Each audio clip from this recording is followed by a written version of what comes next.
Welcome to Leadership and Life Chat with your hosts, me, Becky Ames. And me, Mark Curtis. In each episode, we'll be illustrating how success in leadership is inextricably linked with success in life. Whether it's leadership in business, society, family or friends, we're all leaders.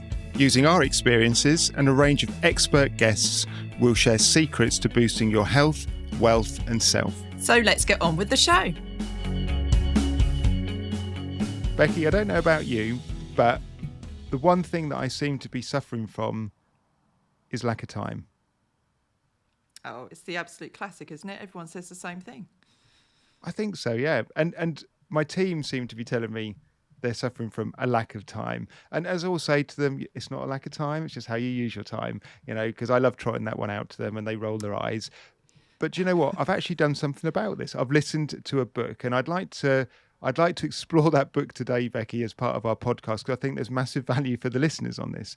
Now, The book is by a guy called Kevin Kruse, and it's not very snappy, but I'll try and get it right. The 15 secrets successful people know about time management. There you go. So it does what it says on the tin. That is what it's about. So anyway, I actually listened to the book. I was driving to Birmingham and I listened to the book and I thought, wow, there's some really good stuff in here. Nothing absolutely earth-shattering, but some really good stuff that, do you know what? I don't think me and probably my team do very well. And I think there's real value here. So off the back of that, I had a look on the internet because I thought the book's it's a bit long. Most of my team, if I say to go read this book, they're going to go, I haven't got time to read the book, Mark. So I found a summary sheet on the internet, and producer Lizzie is going to put links in the show notes so people can go and have a look at the book, but also look at the summary as well.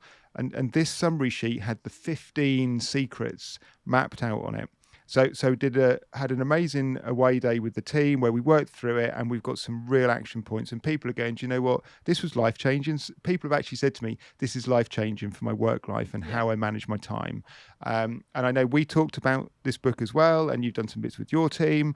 And it just seemed like we really ought to share this with the listeners to see if we can help the listeners who are also saying, do you know what? I just haven't got time to do anything. If we can do something to help them, then I think that's a just cause for today. Yeah, definitely. And I've read the book as well. And it's based on the guy interviewing, is it 200 really ultra productive people, you know, really successful people. So, and a lot of the book is their commentary, isn't it? Their observations, what they do in their lives. But this summary is great because it really nails what the key points are. So shall I kick off which one I think has had, you know, really great impact in both our teams? I think you absolutely could, Becky. And just before we get into that, there's just something else I just wanted to say for the listeners, which is, as we said, there's 15 secrets here. And traditionally, we do 3 top tips and we talk around 3 topics. We're not going to break that rule today because we don't want to, I just don't want us to water down the value here. So I think we're going to have at least another episode. We're just going to pick 3 today for people to be getting on with. And then we'll do future episodes where we'll maybe have a part 2 and 3 on this. The other thing the listeners may be wondering is, they may be sitting there thinking, Mark, if this guy, Kevin Kruse, is as good as what you're saying, why have you not got him as a guest on your podcast? And that would be a perfectly valid question, wouldn't it? Now, the reason why I haven't reached out to Kevin is it's in my mind, I was driving past Peterborough in the UK as I was on my way to Birmingham. And at that part of the audiobook, Kevin is saying, my time is really valuable and people are reaching out to me all the time to do stuff. And I have to be really selective about what I do. So I have given Kevin the gift of time, which is not asked him to come on this show. No. But I'm still going to publicize. We're going to publicize his book for him, but we're giving him the gift of time. So that would be my answer if anyone's thinking, why is Kevin not on the show? Okay, but I like your idea, Becky. Over to you for the first point from the 15, which really resonated with you and your team. Thanks, Mark. So it's actually secret number 2 on the list of 15. And Kevin describes it as they focus on one thing. And he found that people know what their most important task is and they allocate 1 to 2 hours a day to really focus on it without any interruptions, so that they're really working towards their goal and making sure that every day they're working on it. which is, you know, a really valuable message for all of us and something we could apply. But when you try and translate that into how our teams can put that in place every day, I think what we've seen as really effective is that they're understanding what their priorities are for the day and getting that one thing done, getting it off their list if they've got a list, and we can come to that later. But, you know, almost the eat the frog thing, isn't it? The thing that if they don't get it done today, then it'll still be niggling away at them. It's not going to go away. So just get it done. Yeah, absolutely. And I think they use, Kevin uses the initials, doesn't he? MIT, you know, Yep. most important task. And I think that has actually ingrained itself into language within my team now, which is people talk about their MIT, you know, and it's like, it feels like, yeah, it's if you're not in the group now, people are like, what on earth are they talking about? But people are really focusing on what is that most important task. And you mentioned, you know, the book, Eat That Frog, and doing the most important thing. If a task is that important, you know, why wouldn't you do it? I get the procrastination point, and we've all been there, which is like, it's maybe not a nice thing to do, or it's a difficult thing to do. But if it's that important, you know, you just have to sometimes ask yourself, and what is the consequence of not getting this done? You know, the fear of doing it, maybe, you know, I don't know, that big. We're on screen here. I'm kind of, what's that, about 2 inches. I'm just using my fingers to demonstrate here for people listening to the show. But if the consequence is like yay big, it's like, you know, a meter wide, then we have to do it. It's that important, you know. So just having it written down means we're more likely to do it anyway. We can hold ourselves accountable to other people. We might want to share that most important task with team members, and that's certainly something which came out when we had our away day. People have an accountability buddy off the back of it as well. Yeah, definitely. It really helps, doesn't it, if you've got someone who's going to prod you and say, have you actually done that? I think, you know, for me, I often know what my most important task of the day is, but I think I'll just get all those little things out of the way first, and then I'll get to that. And then, you know, something else is going to come along that could be nearly as important, and you constantly go, I'll just get this done, I'll just get this done. And actually, if you nailed that one thing, it inspires you and spurs you on anyway, doesn't it? Because you're just like, you know, You've had the dopamine hit. Yeah, absolutely. If it's something you don't really want to do, then you're pleased you got it off your list, job done. If it's something that, you know, is going to take you forwards and help you develop in any way, then you're buzzing from it. So either way, it's win-win. And yeah, I think I've seen in your team's calendars, MIT, and it's great because other people have seen it as well, and they're like, what's that about? And I'm like, well, most important task. And they're like, oh, yeah. So this stuff is certainly spreading through our teams, and I think people are recognising that it does mean that they feel a sense of achievement as much as anything as well, which can, you know, help drive them through the rest of the day.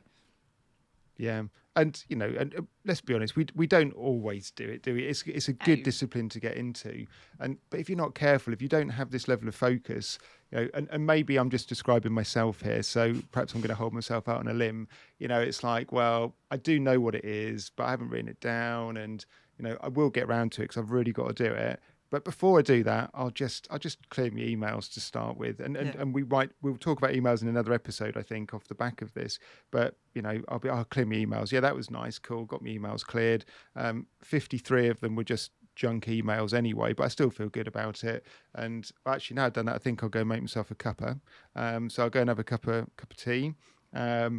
And while I'm doing that, actually, I've just started to flick through the news feed because there might be something really interesting going on in the world. And hey, you know, I'm a business leader. I need to know what's going on in the world. So I'll just check my news feed, and I'll refresh the news feed about 73 times because there might be another really important story which has just appeared, you know. And oh my God, it's nearly lunchtime now. You know, if we're not careful, we can just drift, can't we? And we justify it to ourselves about, you know, we're being really productive and we're doing some great stuff here. And then we're business leaders. We need to drink tea and we need to check the news feeds and we need to do this stuff and we need to clear emails. And yeah, that is how important we are. And we just lie to ourselves, don't we? You know, and actually having this discipline of really identifying what your most important task is and just getting it done is huge as a business leader. And there's a couple of other, I can't remember what one of the books is Tim Ferriss' 4 hour, you know, the 4 hour working week, I think, isn't it? Is it what it's called? And it's about kind of condensing your time down to do the important stuff. And there was another, I can't remember who the guy was, but he basically said, he's a CEO and he does three things. He writes his three most important things down. He gets them done, and then he goes home. Rather than just doing the fluff, he does the Yeah. important stuff. And Yeah. and I think, we sometimes fill our days Yeah. as people in business. We fill our days and we're really busy, and we've got, if you do timesheets like we do in our profession, you've got 10 hours on your timesheet. You have to have 7.5 of them. You've got 10 hours. You've done loads of stuff. But actually, if you look in the mirror and say, and how good a quality was that stuff? How important was that stuff? They're very different things potentially. Definitely. It's about adding value, isn't it? And having impact. And well, moving on from that, constantly questioning whether you're the right person that should be doing something. And, is it your most important task or should it be someone else's? But I think actually understanding what your priorities are can be massive for some people, can't it? Before they even then determine that they're going to get onto that one that day. But yeah, getting it done, whether it's a thing you're dreading or a thing that will actually, spur you on to greater things. Either way, most important task, really big one for me. Yeah, cool. Like that one, Becky. Thank you. So if I'm going to pick one out for the three we're going to cover today, I'm going to go for the for the tip number 3, which is they don't use to-do lists. And when I first heard this one, I obviously had to grab hold of the steering wheel of the car pretty severely. I'm like, no to-do list. Oh my god, what does he mean? What does he mean? But then he goes on to explain that actually it's not saying don't record down what you're going to do. It's just don't use to-do lists. So before I talk about why of not using to-do lists, let's say, because people at this point are going to go, I'm going to turn the podcast off now because that's ridiculous. What he says is actually use your calendar instead. So rather than just having it on a scrap of paper off to one side, actually diarize this stuff into your calendar, so you then have an appointment to do it. And you're more likely to then. Other people can see what you're working on as well, so they're not going to disturb you necessarily. And you record it, and you fill your diary up. You put the things in as if it's any other appointment. If you're going to go and meet a customer or a client, you put it in your diary. If you're going to do a piece of work, put it in your diary. And then you can have task lists within. If you use Outlook, there's ways to use your calendar to do all of this stuff. There's absolutely no need to have a to-do list. And ever since then, I haven't written a to-do list. I just use my calendar. And interestingly, the reaction to that is people go, "Oh wow, Mark, you look really busy." And it's like, well, I am really busy. I don't just look at. Obviously, you can make your diary look good. We all know that. But there's a lot going on, and people then tend to say, okay, I'm only gonna take things to Mark if it needs to be taken and it's important, rather than he hasn't got anything in his calendar today, I'm just going to go and disturb him on some unnecessary trivia. So it's really helped the mindset of the team, and most of my team are now using their Outlook calendars as their work planners, not a to-do list. So coming back to maybe the psychology of why don't to-do lists necessarily work. Basically, what they've proven, according to Kevin Kruse, psychologically, is to-do lists actually cause stress, because people put 1,000,001 things down on their to-do lists, and when they're ticking them off, happy days, you get a bit of a dopamine hit. But when you get to the end of the day and you've still got 15 things sitting there which you haven't done, then it drags most people down. Most people feel like they failed on their day, and it ends up being a negative. And then they roll them into the next day and add more stuff on, and it just becomes a perpetual existence of disappointment almost, because you're just not getting your to-do list done. Whereas if you diarise it and get it in your calendar when you're going to do it, you become more realistic and it's all in there, and you're more likely to achieve what you need to in the day. Now, this takes a bit of getting used to, because I remember years ago a business coach said to me, when he first went self-employed, he used to fill his calendars up with, I'm going to do this and I'm going to do that. And what he realized quite quickly is that you only really achieve about 50% of what you think you're going to achieve in a day, because, unexpected phone calls, things cropping up that you weren't expecting. And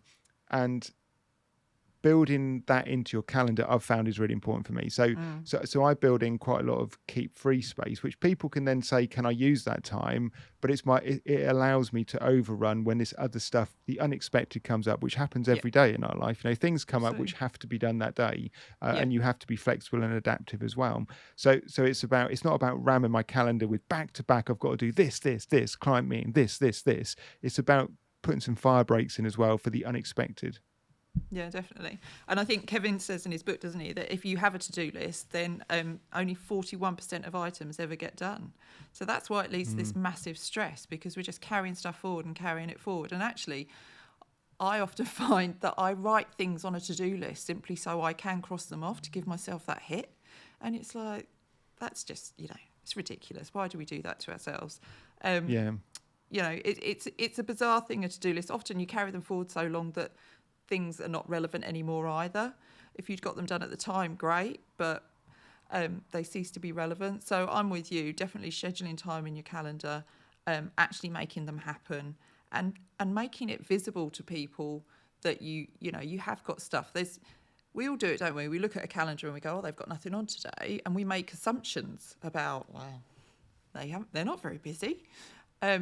And it's just different approach, whether you have, a planner, which you actually physically write in. Obviously, they've gained in huge popularity in recent years, haven't they? Whatever you do, but it's about planning your time and using it effectively and getting away from that never-ending list, which never seems to get any shorter, is a really unwieldy thing. And also, no one else knows what you've got on there, so you've got to both be accountable, but also no one's indispensable. Yeah, absolutely. And where it's become really important for me as well, one of the things I've started to use over the last year is a product called Calendly, which effectively allows people to book appointments into my diary, either face-to-face or virtual via a video call, and that goes out to clients and contacts. They can book their own meetings. So if I went back to the old days of having just a to-do list and my calendar maybe not having the right stuff in it, then because that links through to my Calendly account, they have the option to book meetings then where there's gaps in my calendar. So if I'm not having my calendar up to date, then it means that I'm allowing people to put things in my calendar at inappropriate times for me as well. So I think if we're going to start to get some efficiency savings of some of the technology out there, things like Calendly, we need to have our calendars up to date. If we're going to put stuff in there, then why would we use a to-do list anyway? It doesn't make any sense. Otherwise, we're just duplicating work all the while. Absolutely duplicating effort. And I think it's often just a comfort thing, a to-do list. Some of us still like a paper and like to be able to cross things off, like I say, and maybe write things on there when they're already done, just so they get that satisfaction of striking them off. And it is about embracing the tools that we have and making them work for us, and finding ways and then sticking with them. There's no point just giving this a week and go, well, that didn't work. Sticking with it and actually using it properly, giving it a proper go. And I completely agree with you. This one has really helped me, definitely. Yeah. Good. So we would definitely recommend the listeners give it a go. Give it a go. And as Becky said, you might think, oh God, what about my dopamine hit of crossing things off my to-do list? I think we referenced it slightly earlier. Probably, certainly within Outlook, and I'm sure other calendars are the same. You can put tasks in there, so you can still do the tick off and get the dopamine hit, even if you've got it in an electronic format. Yeah. We still need that bit, don't we? So it's making it work for you and recognising the things that will ensure that you stick with it and give it a proper go, and utilising the tech really. Okay, so then the third one that I would like to talk about today is number 9 in Kevin's list, which is an interesting one, maybe a bit controversial for some, but remember he interviewed some really successful people, and this is one of the key things that came out. They say no to almost everything. And, that really resonates with me, because I often say that to my team. You don't have to say yes to everything. You need to learn to say no. And they're like, oh, I can't do that. I want to get on. I want to look like I'm really keen and willing to do everything. I'm like, but we need to check ourselves, don't we? And make sure that we are using our time in the right way. So it's not just a case of getting through the work. It's actually, is this the right thing for me to be doing? And if I say yes to that, what impact is that going to have on everything else, and on me, and overloading myself. And in his book, he quotes a guy who's James, I'm going to say this wrong, Altucher, who said basically, if something is not a hell yeah, then it's a no. And I don't think that's a pretty good tip to live by, isn't it? If something doesn't fill you with like, yeah, I'm going to do that, then it should be a no. Whether it's a social thing, a work thing, whatever it is, it's just recognising what we should be doing, what we get real value from, what will add the most impact, what is the best use of our valuable time. And really understanding that saying no is not a bad thing. And actually, you need people to understand why you're saying no, but equally, you don't always have to justify it to the nth degree. I think we then get into the realms of waffle and apologies and trying to over-explain. And sometimes just a no. I remember in my formative years attending a personal development session with a guy that used to come into the business and work with us. And he said, if someone asks you to do something socially and you don't want to do it, you don't have to make up loads of excuses. You just say, no, I don't think I'll do that, thanks. And you don't have to waffle and over-explain. And I think in business it's the same. It's be clear on what you should be doing. And it may come down to delegation. It may be that you can suggest an alternative to them, someone else who would be great to do that task. But having the confidence to say no, and really value your own time, really resonates. And with as me. leaders, it's about the onus is on us as leaders to create environments where it's safe for people to say no. I've certainly worked in environments in my past where it's almost like you're expected to say yes, and that's kind of known that you're expected to say yes, and that just creates the wrong culture. It's not gonna lead to a high performing team. So as leaders, not only have we got to think about what we say yes to, because I think there's a great phrase that Kevin Kruse uses in the book, which is for every yes, it means that there's a no. So if you're going to say yes to something, by default, it means you've got to say no to something else anyway, because there's only 24 hours in a day, so we only have so much time. So it's always thinking, if I'm going to say yes to this, what potentially am I then going to have to say no to? So we have to think about that as leaders. Our teams have to think about that. But it is really, the onus is on us to create the environment where it's safe for people to say no without needing to justify it, because we've got a trust-in culture where people say yes to the right things anyway, because it's just the way we do things around here. There's the functional part, but then there's like most things in leadership, there's function, but then there's culture, and getting the culture right is just, for me, the most important thing, because the other bit then naturally flows off it anyway. Yeah. And I think often as well, if we say yes to things that are nice, things that we, be nice for us to do, it's in our comfort zone, they're often the things that it would be better for someone else to do, or allow them to develop as well. And we've got to think about that aspect, haven't we? About, this, I'm being quite selfish if I say yes to all of those things that I just like doing. They often say, don't you? You need to stop doing the things that you like to push yourself out of your comfort zone if you want to progress. But this is focusing really on the best use of your time. You're quite right about, Kevin mentions a lot, doesn't he, in his book, about you only have 1,440 minutes in every day, so don't give them away easily. And for me, that really, struck a nerve of like, you can't waste them. No. Of course you need downtime, of course you need to allow yourself breaks and things. That's not wasted time, but what are you doing with your time? Important. But sometimes you think like, and I do buy into that concept, that we have to be efficient and effective with our time, but just sometimes it's a bit like, it's a bit like you're going to go to a health spa and have a pamper day. Should we have some pamper time at work as well? So occasionally, I know and I take on board your point 100%, and I agree with you. And I've had these conversations with my team members as well, which is, the creation of opportunity for others as well. And if you say yes to stuff, it might mean someone else doesn't get the opportunity. But just occasionally, sometimes during our day, during our week, we just need to give ourselves a little treat, like have that little chocolate bar. We do something which is like a bit trashy. It's not the most productive use of our time. It's not going to make another pound, dollar, whatever for the business. But you know what? It's going to feed our soul. And long as we're not overdoing it, we have to have that pamper time as well. Definitely. It's all about balance, isn't it? You've definitely got to feed the soul. And if you don't do anything that you love, that's not the right way at all, is it? I'm not saying give up everything you like and let others do it. Absolutely not. It's just, it's finding the things that will give value to you as well as value to the business, value to your role, and value to the team. But it's got to feed you as well. It's being conscious. It's like everything in life, isn't it? It's just thinking every time: is this something I should do, want to do?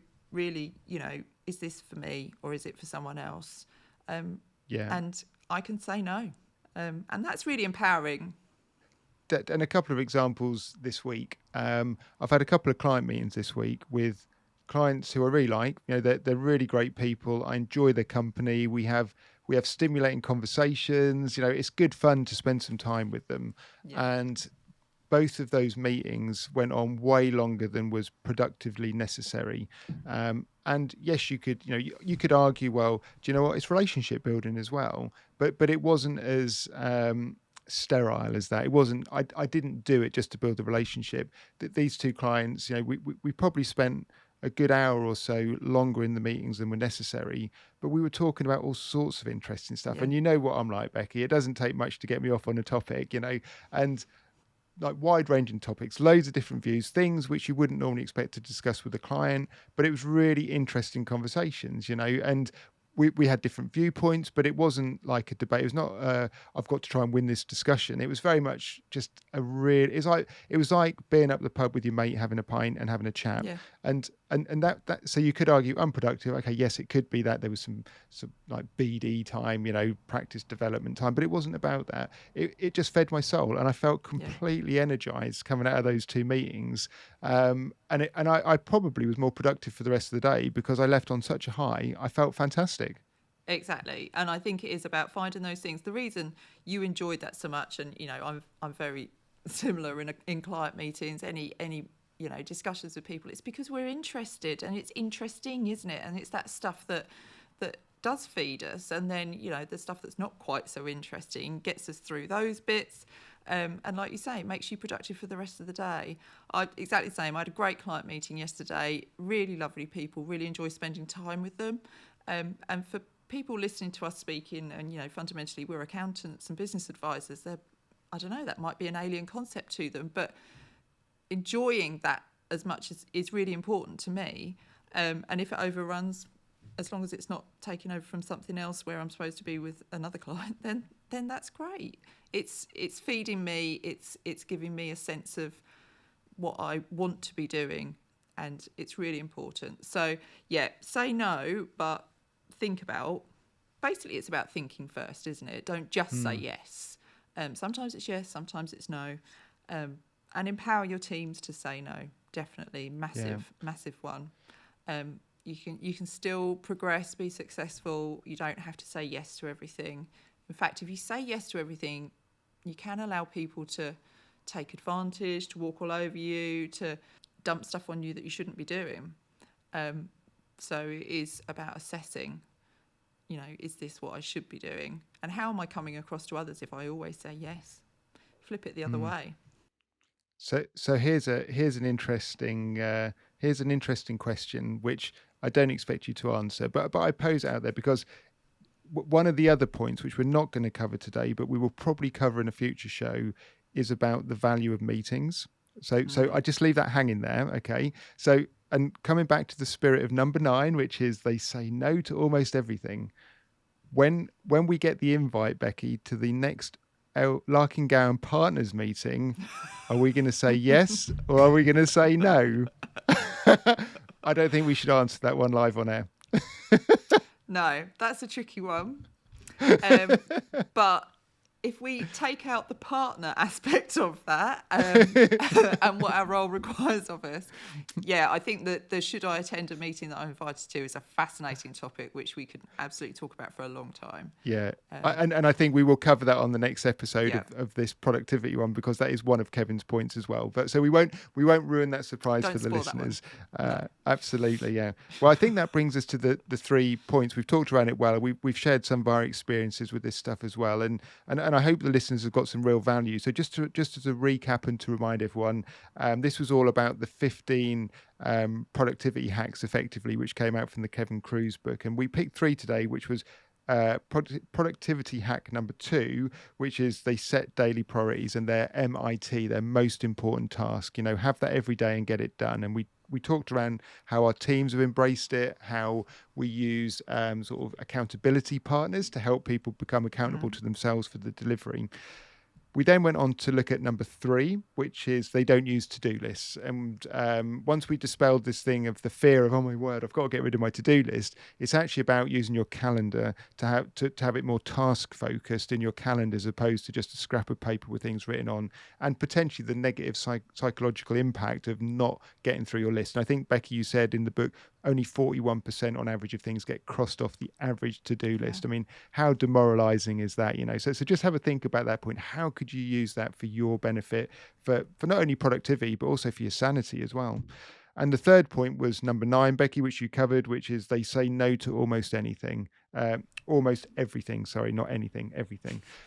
So what do you say yes to? And when you say yes, what by design does that mean you're going to have to say no to? And maybe we can almost think that back to things like the most important task, tip number 2. It's like, if you're saying yes to things, it might mean you don't get your most important task done. So how does that all work together? So I'm hoping there's some real value there for everyone, Becky. I mean, I've certainly enjoyed this conversation. And as we've said, we're definitely going to do a part 2, possibly even a part 3, because when we were just chatting before the show, we were struggling to think, okay, which of our favourite 3, which are the ones we've really got value from? And really, there's a good 9 out of the 15 which we're using regularly now. So we'll share those in future episodes. But there's our starter for 10. There's the 3 that we've set you up to go and do. There's your homework, everybody. Go and work on those points. Yeah, give it a go. And like I say, if it doesn't work for you immediately, then just tweak it. If you still need a task list, find a way to do that, because then you can tick things off. But give it a go, give it a proper go as well, because I'm very much like, if I don't get instant results, might move on, but stick with these things. I've really found that they've helped. Yeah, that's great. Well, thank you for that, Becky. So if you want to find out more about what we've been talking about today, within the show notes, there's going to be links to how to get in touch with Kevin Kruse, also the book and the summary sheets as well. So take a look at that, and it will also gear you up ready for the future episodes on this one. If you don't already do so, please follow us and rate us on your favourite platform. If you give us 5 stars, it just helps other people find this show as well, so we can continue to spread the word wide and far.